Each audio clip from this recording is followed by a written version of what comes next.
সেই রোজিনাকে মারা হয়, তার চিত্র পরিচালককে বা তার চিত্র সাংবাদিককে মারা হয় খোদ কলকাতা হাইকোর্টে, আর সেই রোজিনাকে ধর্ষণে হুমকি দেওয়া হয়।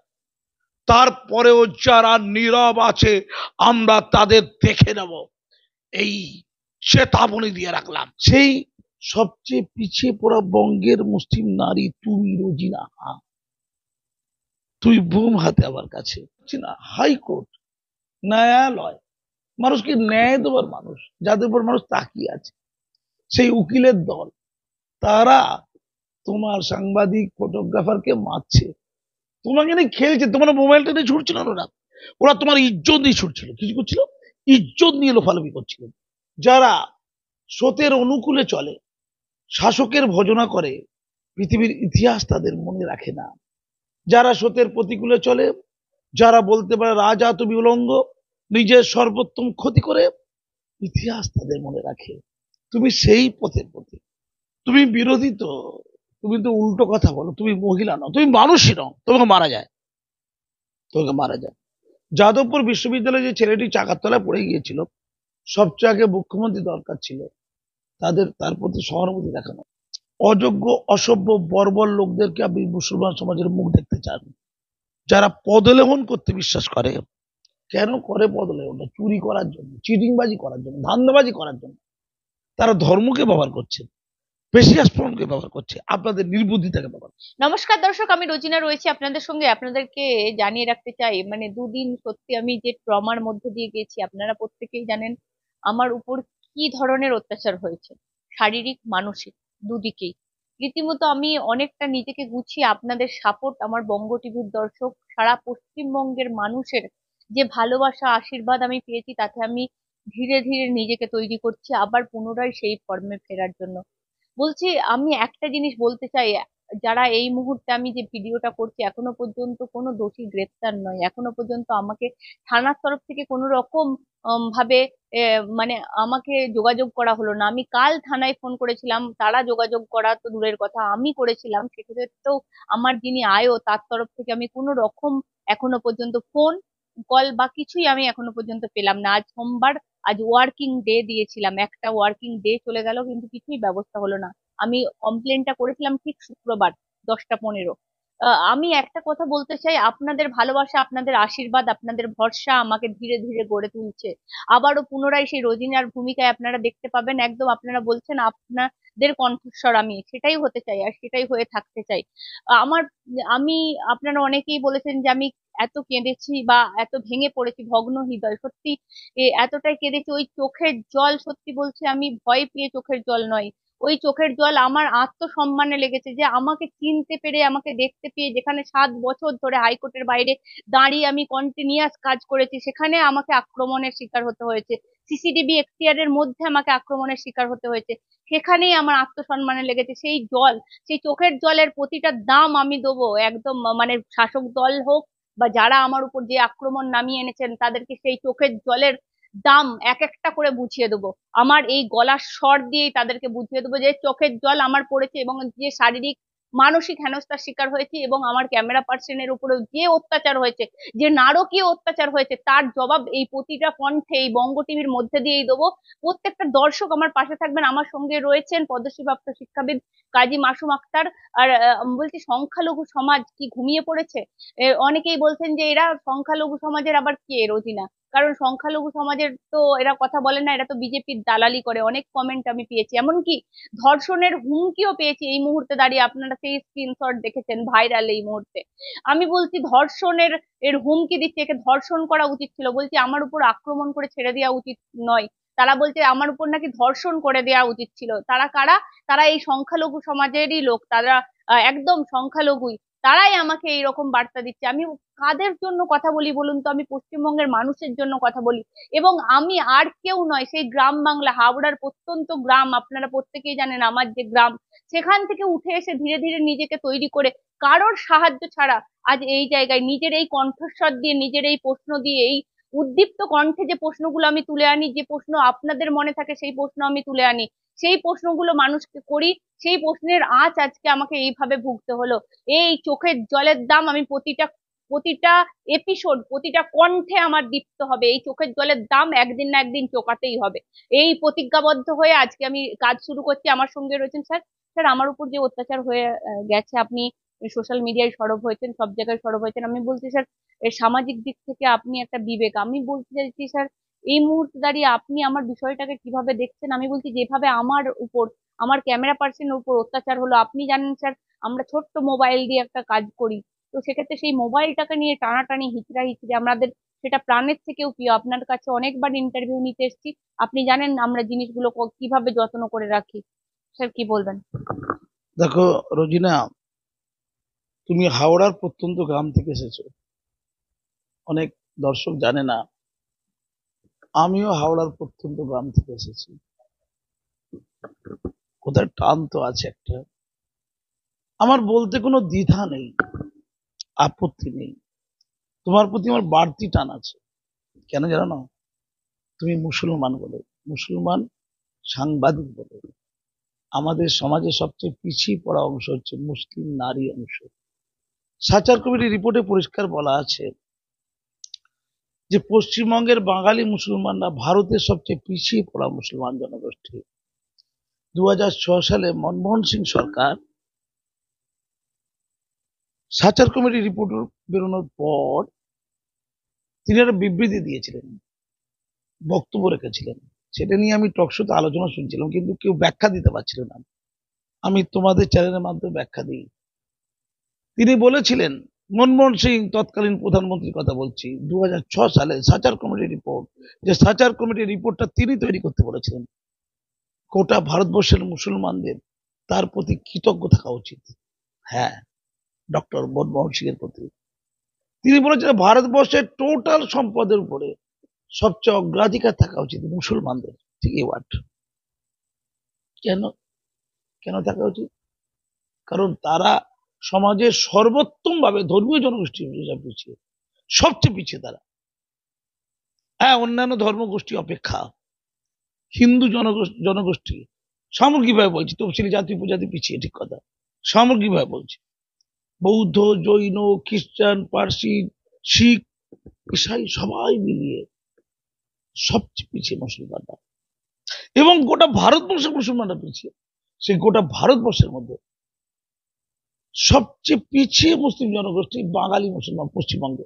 এবং গোটা ভারতবর্ষের যত মানুষ আছে, সাঁওতালদের সাথে কম্পেয়ার করলেও, মানে সিলু ট্রাইবদের সাথে কম্পেয়ার করলেও সবার চেয়ে পিছিয়ে মুসলিম নারীরা, বঙ্গের মুসলিম নারীরা বা তোমরা।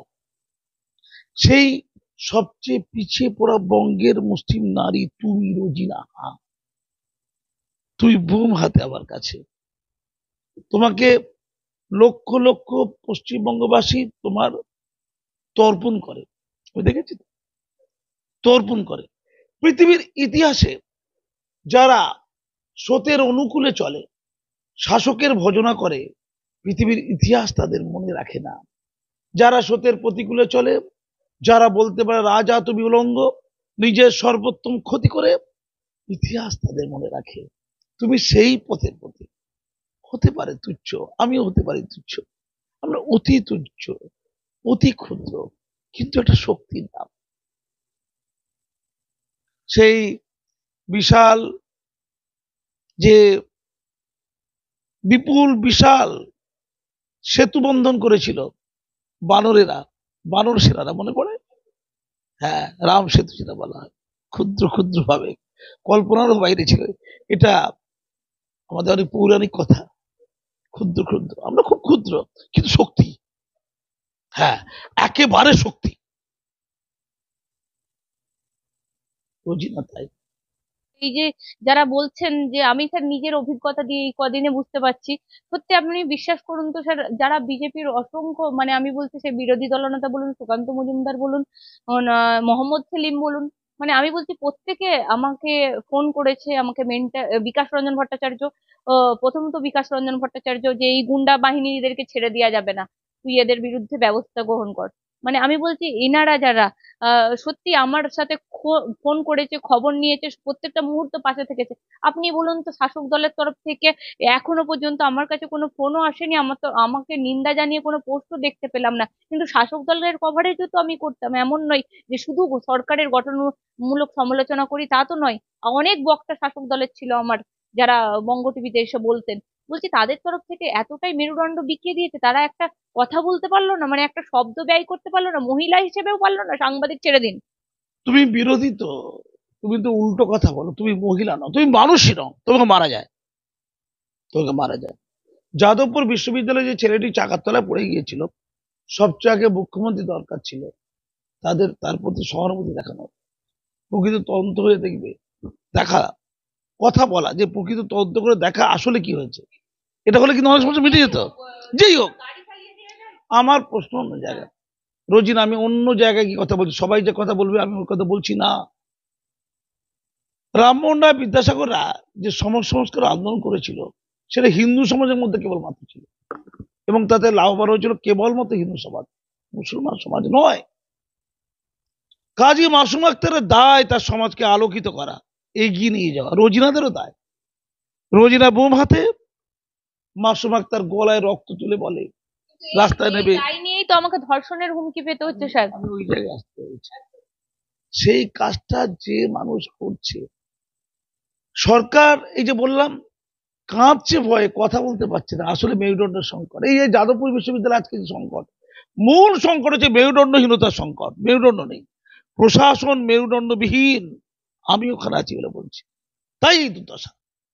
মেরুদণ্ড আমাদের মতো লোক যদি ওখানকে দায়িত্বে থাকতো, ছাল চামড়া তুলে ছেড়ে দিত পরে একদম। মাসুম আক্তার যেখানে যায় ওই কাজটা করে। আমিও যখন রক্তাক্ত হয়ে মৃত্যু মুখে পড়েছিলাম, আমি নিজে, শাসক দল তো করুণা করতে আসতে পারতো আমার কাছে, যে আমাদের লোকজন ছিল, ভুল করেছে, অন্যায় করেছে। মুখ্যমন্ত্রী জানেন ব্যাপারটা, মুসলমান সমাজ তো গর্জে উঠতে পারত। আমাদের সমাজে অন্ধ কিছু লোক করেছে, স্যার কিছু মনে করবেন না। এই মুসলমানদের জন্য, এই মুসলমান সমাজের জন্য আমার কত হাজার টকশো আছে, তার ঠিক নেই, কত হাজার, শত নয়, অজস্র লেখা, শত শত লেখা দৈনিক পত্রিকা বেরিয়েছেন। মুসলমানদের কোথায় কোথায় সমস্যা, কোথায় কোথায় সমাধান। আমি বলি, আমি ওদেরকে কিছু মনে করছি না তো। একটা যথেষ্ট, 3 কোটি লাগবে না, একটা কাজী মাসুম আক্তার, একটা রোজিনা। পৃথিবীতে যারা বিপ্লব করেছে, যারা পরিবর্তন এনেছে, সংখ্যা 1, 2, 3 ছিল, হাজার হাজার ছিল না। পরবর্তীকালে হাজার হাজার হয়, অনেক সময় লাগে। এরা ঘুমে অচেতন জাতি, একটা বিমর্ষ জাতি, ভুভুক্ষ জাতি, পচনশীল জাতি, ক্ষয়রোগগ্রস্ত জাতি একটা, বুঝে না, রেপ করবে। আল্লাহ রসুল বলে দিয়েছে রেপ করতে, বলে দিয়েছে রেপ করতে। মুসলমান সমাজ যারা রেপ করবে বলেছে, মুসলমান তো। হ্যাঁ, ও তাহা সিদ্দিকী সাহেব, এই যে তাহা সিদ্দিকী, আপনি নাকি বলেছেন বিষধর সাপ কামড়ালে পিজিতে এনআরএসে নিয়ে যাবেন, হসপিটালে নিয়ে যাবেন, আপনার কাছে নিয়ে গিয়ে আপনি থুতু দিয়ে ভালো করে দেবেন।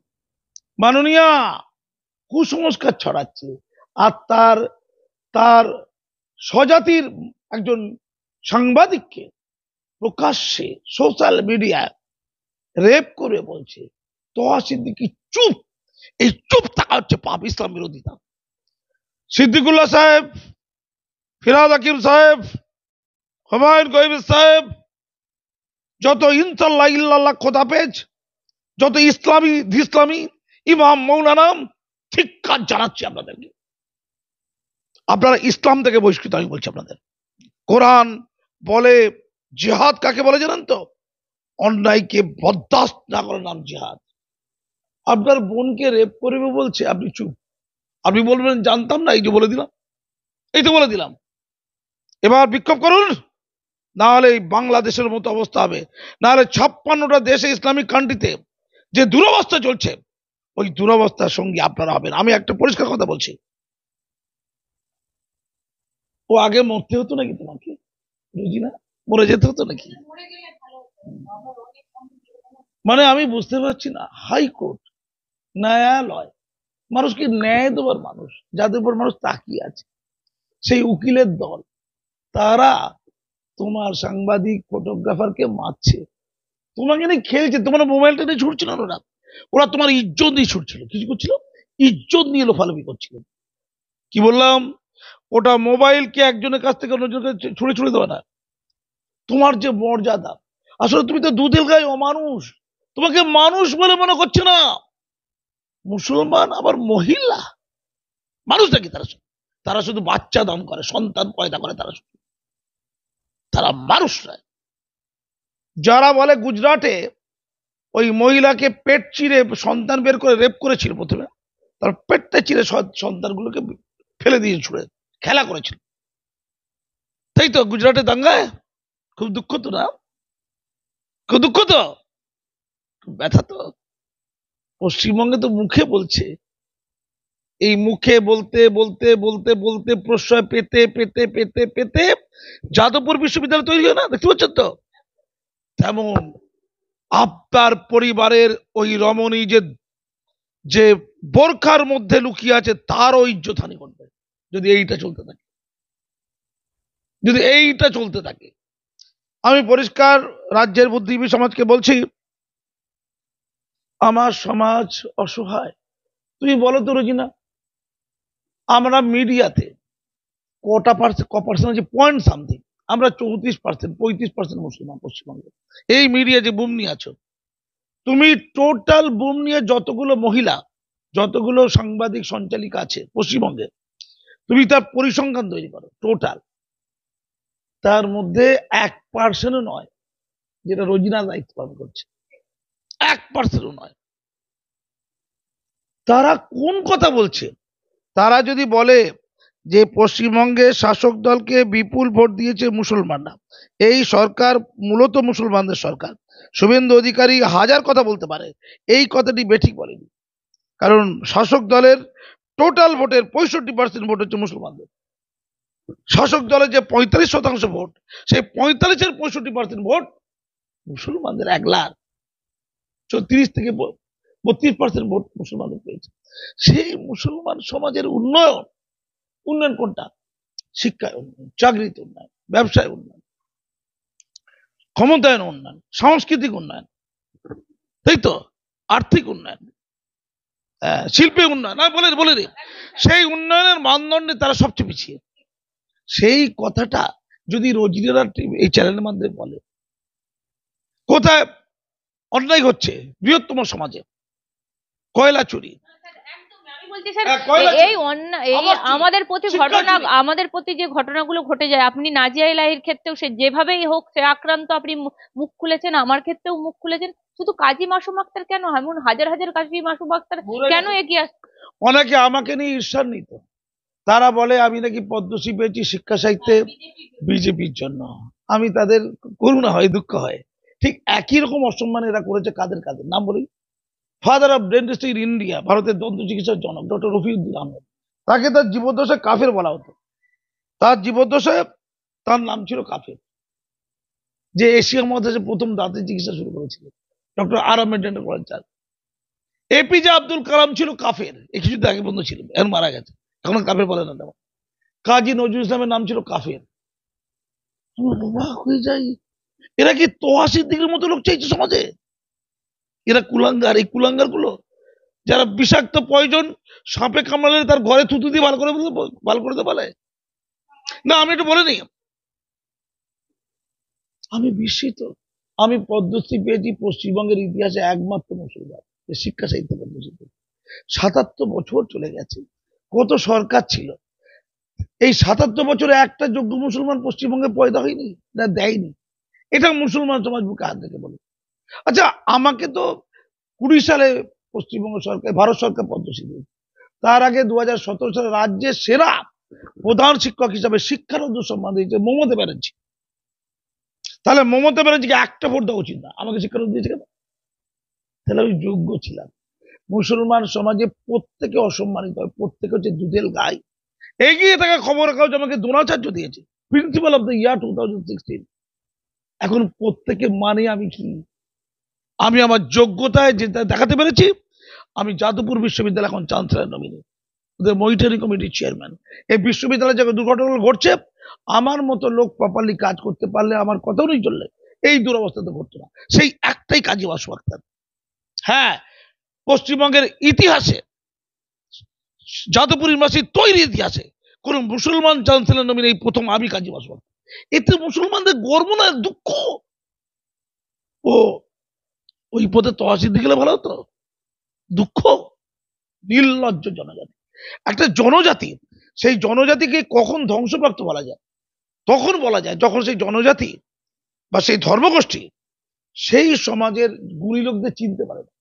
আরেকটা জিনিস আমি বলবো, আমার সংখ্যাগুরু ভাইদের জন্য মানে আমার তরফ থেকে অসংখ্য ভালোবাসা, এবং তারা যেভাবে দেখতে পাচ্ছি প্রত্যেকটা কমেন্টে যারা সংখ্যালঘুরা কমেন্ট করছে তাদেরকে কাউন্টার দেওয়ার জন্য তারা রয়েছে। তারা আমার হয়ে কথা বলছে, আমার দেখে গর্বে মানে বুক ভরে যাচ্ছে যে আমারই জনজাতি আমার বিরুদ্ধে কমেন্ট করছে, তারা সেখানে কাউন্টার করছে। আমি বুঝতে পারছি না, আমি বুঝতে পারছি না। আচ্ছা, আমার সমাজকে চালায় কারা আগে বলুন তো? এই যতগুলো নেতা মন্ত্রী সব কার পদলেহরে বেশি আছে? মমতা ব্যানার্জি। সে কি ধর্মের মুসলমান নাকি? তোমাদের সমস্ত মাতব্বরগুলো যাদের পদলেহরে বেঁচে আছে তারা সংখ্যায় অমুসলমান, তারা। আর আমাদেরকে শ্রদ্ধা করে অমুসলমানরা। তোমরা কে?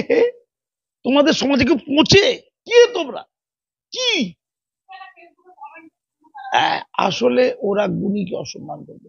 আচ্ছা, তৃণমূল সরকারের আমলে যদি কোনো ত্রুটি বিচ্যুতি হয়ে থাকে, পাপ হয়ে থাকে, মুসলমানদের প্রতি বঞ্চনা হয়ে থাকে, বৃহত্তম সমাজের প্রতি অন্যায় হয়ে থাকে, পশ্চিমবঙ্গবাসীর প্রতি অন্যায় হয়ে থাকে, সে দায় কি আপনারা নেবেন? উত্তর দিন। যদি দায় না নেন, আমরা সমালোচনা করলে আপনাদের বুক ফেটে যায়। সুস্থ সমাজ, সমাজের দুরকম আছে, একটা হচ্ছে গাল দেওয়ার জন্য। কেন বুক ফাটবে না বলুন তো? আমরা শিক্ষিত হয়ে আজকে সমালোচনা করছি, উনারা 4 পাস করে আজকে বড় বড় চেয়ারে বসে আছে, কাউন্সিলর হয়ে যাচ্ছে, কেউ প্রধান হয়ে যাচ্ছে, কেউ উপপ্রধান হয়ে যাচ্ছে, ফ্রিতে টাকা কামাচ্ছে। আর সেক্ষেত্রে কোনো শ্রম দিতে হচ্ছে না, আর আমাদেরকে দীর্ঘদিন ধরে শ্রম দিতে হয়েছে, তারপর আজকে আমরা এই জায়গায় এসেছি। কিন্তু তারা বিনা শ্রমে মমতা বন্দ্যোপাধ্যায়ের পদলেহন করে ইনকাম করছে, তো তারা তো মমতা বন্দ্যোপাধ্যায় চটি চাটবেই। আমি একটা কথা বলে রেখে দিই, তোমার চ্যানেলের মাধ্যমে পরিষ্কার বলে রেখে দিচ্ছি, অযোগ্য, অসভ্য, বর্বর লোকদেরকে আপনি মুসলমান সমাজের মুখ দেখতে চান? যারা পদলেহন করতে বিশ্বাস করে। কেন করে পদলেহনটা? চুরি করার জন্য, চিটিংবাজি করার জন্য, ধান্দাবাজি করার জন্য। তারা ধর্মকে ব্যবহার করছে, দিচ্ছে। আর মুসলমানদের প্রতি বৃহত্তম ভারতবাসীর যদি ন্যূনতম কোনো সম্মান থেকে থাকে, সেই সম্মান রক্ষার দায়িত্ব নিচ্ছে কাজী মাসুম আক্তাররা অথবা রোজিনারা। এই সত্যটা জেনে রেখে দিন, আমরা বেঁচে আছি বলে এখনো গোটা সমাজকে দেখে দেওয়া হয়নি। আমরা যদি সমাজে না থাকতাম, গোটা সমাজকে জেহাদি জঙ্গি তকমা দিয়ে নির্বাসিত করে দিতে পারতাম। জেনে রেখে দিন, আপনারা হচ্ছে দুর্বলের আস্ফালন, আপনারা ছাড় পোকাচ্ছ দুর্বল, কিচ্ছু না। ভারতবর্ষে মিলিটারি যদি কোনোদিন নামায় না, আপনাদের ওই মোস্তারি ওই লাঠি সোটাকে 2 সেকেন্ড উড়িয়ে দেবে, 2 সেকেন্ড লাগবে না, কিচ্ছু না। দুর্বলের অপদার্থের আস্ফালন নিয়ে ধর্ষণের কথা বলে, এর প্রতিক্রিয়া আপনারা দেখবেন, এখনো শুনতে যান। আমি এখনো বলি, মুসলমান সমাজে যারা টুপি দাড়ি নিয়ে বড় বড় কথা বলছে এই পাপের বিরুদ্ধে, যে আমাদের সমাজে, মুসলমান সমাজে, রাজ্যে যে অন্যায় চলছে তার বিরুদ্ধে বিরোধী মত হিসাবে রোজিনারা কথা বলে, তারা হচ্ছে বিরোধী কণ্ঠ, তারা দেখিয়ে দেয় আঙুল তুলে কোথায় পাপ কোথায় ক্ষয়রোগ। সেই রোজিনাকে মারা হয়, তার চিত্র পরিচালককে বা তার চিত্র সাংবাদিককে মারা হয় খোদ কলকাতা হাইকোর্টে, আর সেই রোজিনাকে ধর্ষণে হুমকি দেওয়া হয়। তারপরেও যারা নীরব আছে আমরা তাদের দেখে নেব, এই চেতাবনী দিয়ে রাখলাম। তারা যদি এখনো সরব না হয়, তাদের ওই টুপি আর দাড়ির ফাঁকে ফাঁকে পাপ লুকিয়ে আছে বলে আমি মনে করছি। বিজেপি হলে চুপ, মানে মুসলমানরা পশ্চিমবঙ্গে মুসলমানদের ক্ষমতা আছে নাকি? পশ্চিমবঙ্গে মুসলমানরা কি হয়ে গেছে তাদের কেউ পৌঁছে? বিজেপি হয়েছে, বিজেপি বিজেপি করতে কি হয়েছে তাতে? আপনি তৃণমূল করে ভালো আছেন নাকি?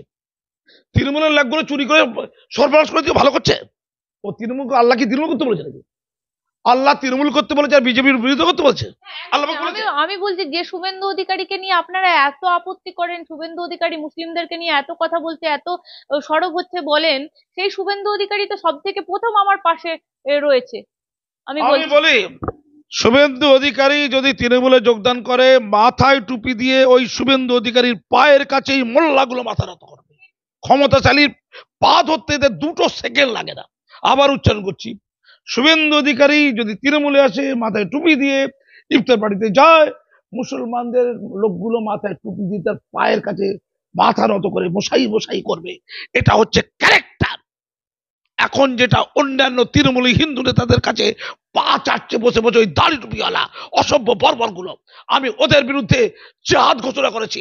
আমি যতদিন বাঁচবো এই কুসংস্কার অন্ধত্বের বেড়া জেলা আবদ্ধ এই নোংরা আবর্জনাদের শেষ করে ছাড়বো। ধন্যবাদ।